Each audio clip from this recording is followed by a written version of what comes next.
Mantan Kepala Badan Gizi Nasional Dadan Hindayana dan dua wakilnya ditetapkan sebagai tersangka kasus korupsi penyimpangan tata kelola program makan bergizi gratis. Kejagung menyebut MBG harusnya dikelola yayasan pada tiap sekolah.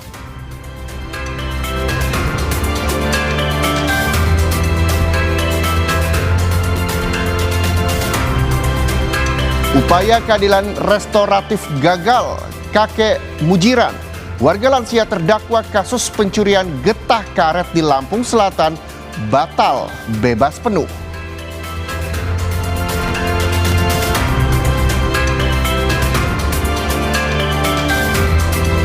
Sebanyak 341 posisi perangkat desa di Kabupaten Sragen, Jawa Tengah kosong. Kondisi ini dikhawatirkan mengganggu pelayanan kepada masyarakat.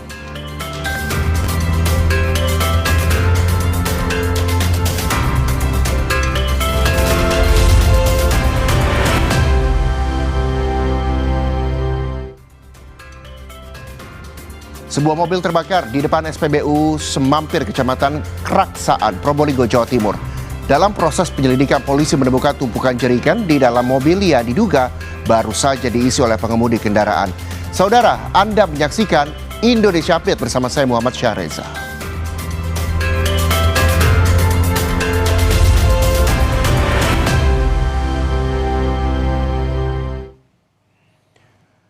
Saudara, usai dicopot Presiden Prabowo Subianto, mantan Kepala Badan Gizi Nasional Dadan Hindayana ditetapkan sebagai tersangka kasus korupsi penyimpangan tata kelola program makan bergizi gratis bersama dua wakilnya. Kejagung menyebut MBG seharusnya dikelola sekolah. Mantan Kepala Badan Gizi Nasional Dadan Hindayana keluar dari Kejaksaan Agung Rabu malam. Dengan mengenakan rompi tahanan Kejaksaan Agung, Dadan digiring menuju mobil tahanan. Selain Dadan Hindayana, Kejaksaan Agung juga menahan dua wakil kepala BGN, yakni Lodwig Pusung dan Sony Sonjaya. Sebelum jadi tersangka, ketiganya baru saja dicopot Presiden Prabowo dari jabatan sebagai petinggi BGN pada Selasa malam. Kejagung menyebut ketiganya ditetapkan sebagai tersangka kasus dugaan korupsi tata kelola dan penyimpangan makan bergizi gratis. Menurut Kejagung, MBG harusnya dikelola yayasan pada tiap sekolah. Namun, banyak yayasan yang ditunjuk jadi mitra dan digunakan untuk sarana kejahatan terafiliasi dengan pejabat BGN. Bahwa program MBG tersebut seharusnya dikelola oleh yayasan-yayasan pada setiap sekolah. Namun pada faktanya, yayasan-yayasan yang ditunjuk sebagai mitra SPPG merupakan yayasan yang dijadikan sarana untuk kejahatan dan terafiliasi dengan pejabat atau pegawai BGN yang tidak memenuhi syarat untuk menjadi mitra SPPG, namun tetap ditunjuk dengan cara dilakukan pengaturan verifikasi pada portal mitra BGN dengan adanya atensi dari tersangka. Dan yayasan-yayasan tersebut mendapatkan insentif miliaran rupiah ya, setiap hari. Dan yayasan-yayasan tersebut terafiliasi diantara dimiliki oleh saudara DH, saudara SS, dan saudara LP. Sementara itu, suasana hari kedua di kantor BGN usai digeledah berjalan normal. Aktivitas pegawai BGN juga kembali berjalan normal. Menurut juru bicara BGN, Hannibal Wijayanta, dalam keterangan tertulis, tidak ada kegiatan konvers sampai menunggu Kepala BGN Nanik SD yang dilantik. Tim Liputan, Kompas TV.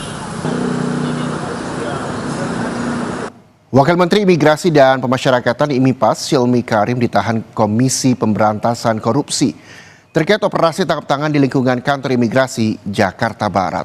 Sebelumnya, Silmi Karim juga menyerahkan diri ke KPK usai dicari penyidik KPK.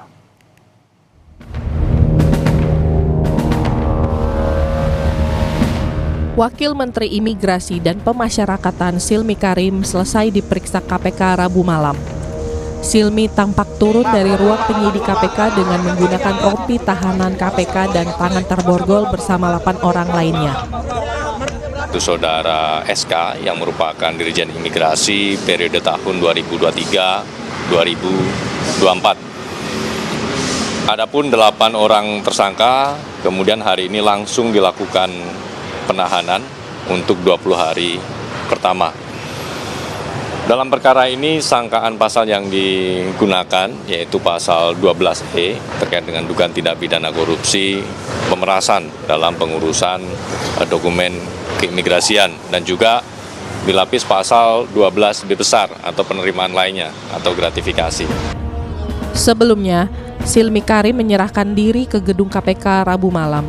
Silmi datang untuk menjalani pemeriksaan terkait pengembangan operasi tangkap tangan, dugaan korupsi pengurusan izin tinggal warga negara asing atau WNA di lingkungan Ditjen Imigrasi saat ia menjabat Dirjen Imigrasi periode 2023-2024. Sementara itu, tim penyidik KPK menggeledah kediaman Silmi Karim di kawasan Kebayoran Baru, Jakarta Selatan, Rabu malam. Setelah lebih dari 1 jam, tim penyidik KPK membawa sejumlah berkas dan dokumen dari kediaman Silmi Karim. Sebelumnya, KPK menggelar operasi tangkap tangan yang menyasar lingkungan kantor imigrasi Jakarta Barat terkait dugaan korupsi pengurusan izin tinggal warga negara asing. Hingga Rabu malam, KPK telah menangkap 17 orang, 8 diantaranya penyelenggara negara dan ASN, sementara 9 lainnya pihak swasta yang diduga berperan sebagai perantara dalam pengurusan dokumen keimigrasian. Selain menangkap sejumlah pejabat dan pihak swasta, dalam kasus ini KPK juga menyita sejumlah barang, diantaranya 7 mobil, 15 motor, 11 sepeda, serta ratusan gram logam mulia emas dan uang tunai dalam bentuk valuta asing. Tim Liputan Kompas TV, Jakarta.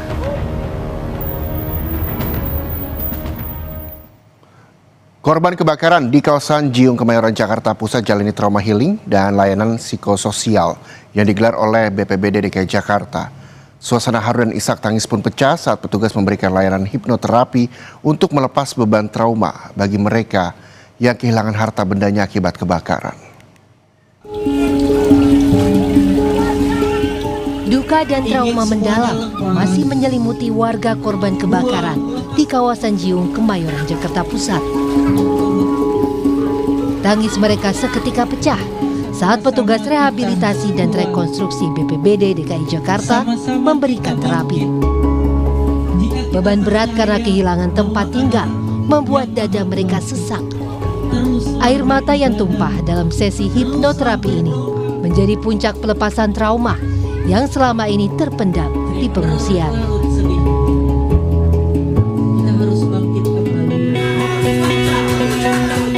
Hanya dalam hitungan menit, air mata kesedihan itu berubah menjadi tawa dan senyum bahagia. Usai menangis, emosi warga langsung diaduk dengan alunan musik. Mereka pun diajak bernyanyi dan berjoget agar beban trauma sirna dan ceria lagi. Membantu banget, dari kesedihan direlaksasi sampai rasa haru jadi plong ya, gara-gara direlaksasi ya Mas. Terapi tadi yang membantu banget buat korban-korban kebakaran, dari ngapnya dada yang kemarin ini merasa segitu rasanya, iya, jadi ngerasa kayak beban itu terlepas.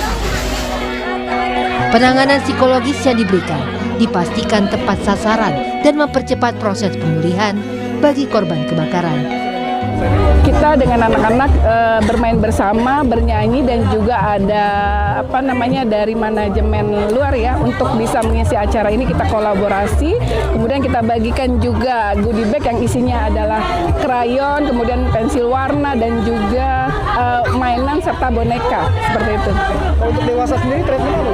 Untuk dewasa sendiri kita adakan relaksasi, kemudian juga ada kita hiburan buat ibu-ibunya, dan juga ada pemijatan yang dimana mereka bisa merasakan relaksasi dan juga menghilangkan kesedihan seperti itu. Melalui layanan psikososial ini diharapkan masyarakat yang sedang tertimpa musibah tidak larut dalam kesedihan dan bisa kembali bangkit untuk memulai kehidupannya normal. Prasetyo, Kompas TV, Jakarta. Penyelesaian perkara pencurian getah karet kakek Mujiran melalui mekanisme keadilan restoratif gagal. Mujiran masih jadi tahanan kota karena satu terdakwa lain belum dimaafkan pihak perkebunan.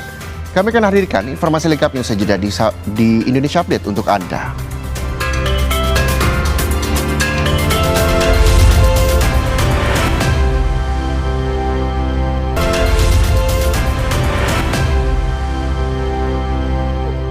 Tidak memungkinkan untuk dilaksanakan, pidana denda yang tidak dibayar tersebut diganti dengan pidana penjara selama 90 hari. Menjatuhkan pidana tambahan berupa pembayaran uang pengganti kepada terdakwa sejumlah 3.435 juta rupiah dan terhadap uang sejumlah 3 miliar rupiah yang dikembalikan oleh terdakwa dan ditempatkan pada rekening penampungan KPK perkara K3 Kemnaker pada Bank BRI virtual account rekening nomor 888 20250 1540 182 dan 1 unit mobil BAIC BJ40 berwarna hitam tanpa nomor polisi serta kunci berwarna hitam dan silver berlogo BAIC diperhitungkan sebagai pembayaran uang pengganti terhadap terdakwa. Apabila terdakwa tidak dapat membayar uang pengganti selebihnya tersebut, maka selama 1 bulan setelah putusan mempunyai kekuatan hukum tetap, harta bendanya dapat disita dan dilelang untuk menutupi uang pengganti tersebut.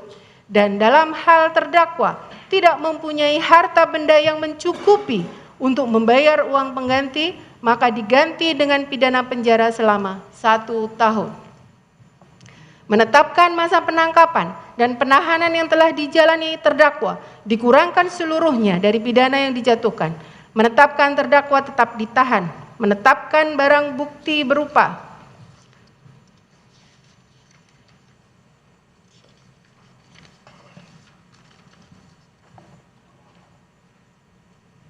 barang bukti nomor 1182 sebagaimana telah dibacakan dan dipertimbangkan, diperhitungkan sebagai pembayaran uang pengganti oleh terdakwa.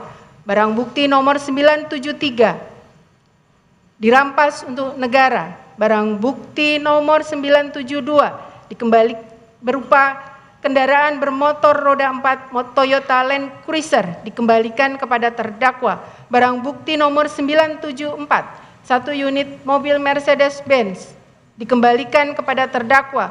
Barang bukti nomor 960 berupa 1 unit kendaraan bermotor roda 2 Ducati Scrambler dirampas untuk negara.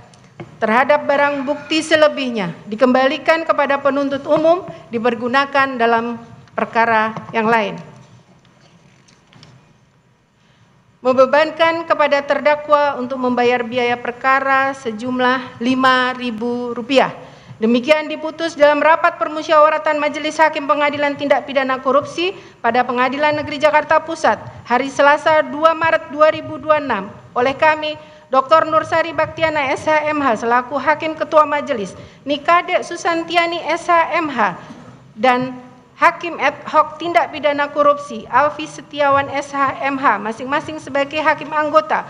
Putusan tersebut diucapkan pada hari Kamis 4 Juni 2026 dalam sidang yang terbuka untuk umum oleh Hakim Ketua Majelis dengan didampingi Panitera Pengganti Min Setiadi SHMH selaku Panitera Pengganti, dihadiri penuntut umum pada Komisi Pemberantasan Korupsi dan terdakwa didampingi para advokatnya. Ya, silakan duduk terdakwa.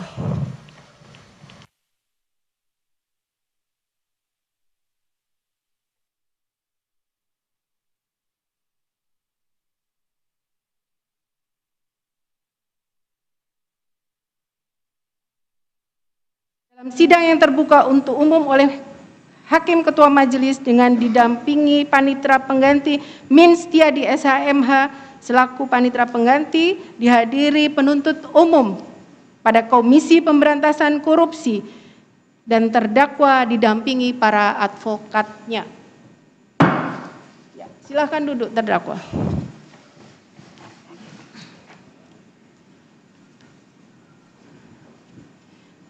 Demikian putusan. Terima kasih Yang Mulia. Ya, silakan. Karena saya dari awal konsisten mengakui kesalahan saya anggap hukuman yang diberikan majelis sesuai dengan kejahatan yang saya lakukan. Jadi dengan ini saya menerima Yang Mulia. Ya, jadi sikap saudara langsung saudara tentukan hari ini, saudara menerima putusan. Menerima Yang Mulia. Ya, hak yang sama majelis berikan kepada penuntut umum. Silakan saudara gunakan haknya, atau saudara akan menanggapi. Silakan. Baik, terima kasih Yang Mulia. Atas putusan yang sudah dibacakan di persidangan terbuka untuk umum ini, kami penuntut umum menyatakan pikir-pikir Yang Mulia. Oke. Oleh karena meskipun terdakwa menerima putusan yang dibacakan pada hari ini di persidangan,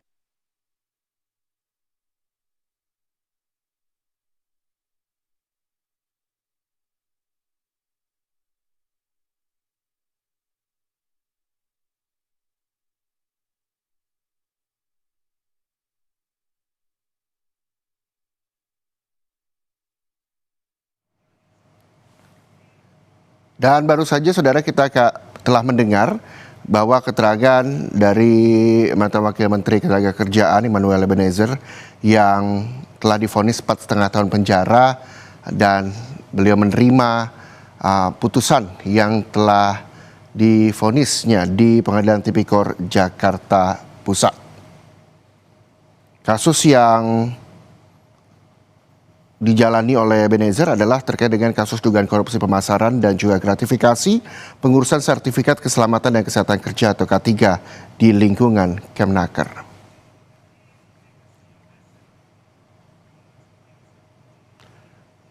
Yang juga jadi sorotan di Indonesia Update, saudara, upaya penyelesaian perkara pencurian getah karet melalui mekanisme keadilan restoratif yang melibatkan Mujiran, seorang warga lansia di Lampung Selatan, belum membuahkan hasil. Proses perdamaian menemui jalan buntu setelah salah satu terdakwa belum mendapatkan maaf dari PTPN 1 Regional 7 sebagai korban. Kasus Mujiran, seorang warga lansia berusia 72 tahun di Desa Wonodadi, Kecamatan Tanjung Sari, Lampung Selatan, yang diduga mencuri getah karet, berawal Februari lalu ketika petugas PTPN 1 Regional 7 memergoki seorang pria bernama Nur Wahid membawa 2 karung getah karet. Setelah dilakukan pemeriksaan, petugas menemukan beberapa karung getah karet yang disembunyikan di semak-semak di area perkebunan. Mujiran yang merupakan pekerja sadap harian perkebunan diduga ikut menyembunyikan getah karet itu dan membuat PTPN 1 Regional 7 merugi Rp8.800.000. Mujiran kemudian menjadi tersangka, ditahan dan didakwa pencurian atau penggelapan hasil perkebunan milik perusahaan negara. Mujiran mengaku getah karet akan dia jual demi membeli beras dan membiayai pengobatan cucunya yang sakit. Setelah viral dan mendapat sorotan publik serta teguran dari Badan Pengelola BUMN, langkah penyelesaian dilakukan.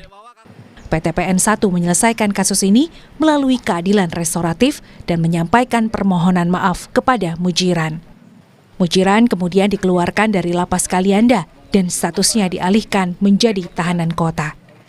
Meski begitu, penyelesaian secara formil di pengadilan untuk memberi kepastian hukum bagi semua pihak yang terlibat masih diperlukan, termasuk rekan Mujiran yaitu Nur Wahid. Rabu 3 Juni kemarin, Mujiran dan Nur Wahid menjalani sidang keadilan restoratif di Pengadilan Negeri Kalianda. Gimana, ada pesan nggak dari istri tadi dari rumah mau berangkat ini, Mbak? Ada pesannya ya, harus mudah-mudahan Tuhan berkati, harus keluar semuanya, Eko sama saya. Paling senang, paling gembira perjuangan bapak-bapak mendukung kami ini. Sangat gembira, berterima kasih. Tuhan selalu berkati kami, semua itu saya sangat gembira. Upaya penyelesaian perkara melalui sidang keadilan restoratif berakhir tanpa kesepakatan damai. Salah satu terdakwa, Nur Wahid, belum mendapat maaf dari PTPN 1 Regional 7 sebagai korban. Mujiran dan Nur Wahid berada dalam satu berkas perkara, sehingga keputusan tidak dapat diberikan kepada salah satu terdakwa saja. Sidang akan dilanjutkan dengan pemeriksaan saksi dari jaksa penuntut umum. Dengan demikian, dikarenakan salah satu pihak tidak ada kesepakatan perdamaian, maka MKR ini tidak akan dinyatakan berhasil apabila salah satu pihak tidak bersepakat untuk berdamai. Terdakwa atas nama Mujiran pun mengajukan perdamaian di luar persidangan. Kemarin sebelum disampaikan di persidangan sudah menyampaikan surat perdamaiannya di PTSP. Jadi masih ada kesempatan? Masih ada kesempatan. Suasana haru mewarnai persidangan saat Nur Wahid menyampaikan permintaan maaf kepada pihak PTPN 1 Regional 7. Ia mengaku menyesali perbuatannya dan berjanji tidak akan mengulangi kesalahan yang sama. Nur Wahid menuturkan tindakannya berawal dari keinginan membantu Mujiran yang saat itu kesulitan membeli beras dan membiayai pengobatan cucunya yang sakit. Meski status penahanan keduanya telah dialihkan menjadi tahanan kota, harapan perdamaian dan memperoleh kebebasan penuh masih menunggu tercapainya kesepakatan antara kedua belah pihak. Tim Liputan Kompas TV. Sebanyak 341 posisi perangkat desa di Kabupaten Sragen, Jawa Tengah kosong. Kondisi ini dikhawatirkan mengganggu pelayanan kepada masyarakat. Kami akan hadirkan informasi lengkapnya di Indonesia Update untuk Anda.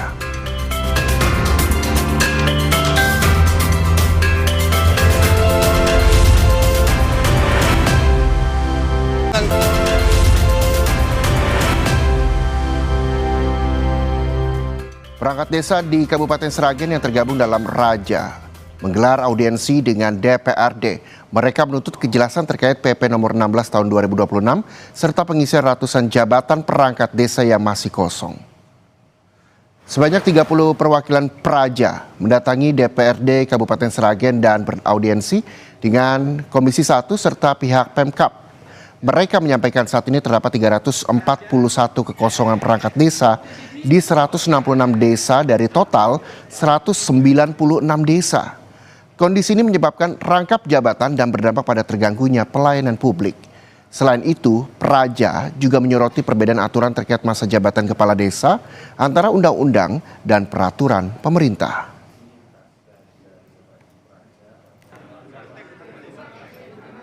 Saudara, sebuah mobil terbakar di depan SPBU Semampir, Kecamatan Kraksaan, Probolinggo, Jawa Timur. Dalam proses penyelidikan, polisi menemukan tumpukan jerikan di dalam mobil yang diduga baru saja diisi oleh pengemudi kendaraan. Petugas SPBU sempat memadamkan api menggunakan alat pemadam api ringan, namun tidak berhasil. Api akhirnya padam setelah 2 unit mobil damkar datang melakukan pemadaman. Api diduga berasal dari mesin mobil. Akibat kejadian itu, pengemudi alami luka bakar dan dibawa ke rumah sakit. Sementara polisi menyelidiki penyebab pasti kebakaran dengan memeriksa sejumlah barang bukti dari lokasi kejadian.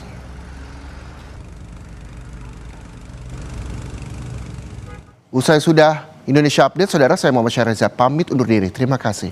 Sampai jumpa.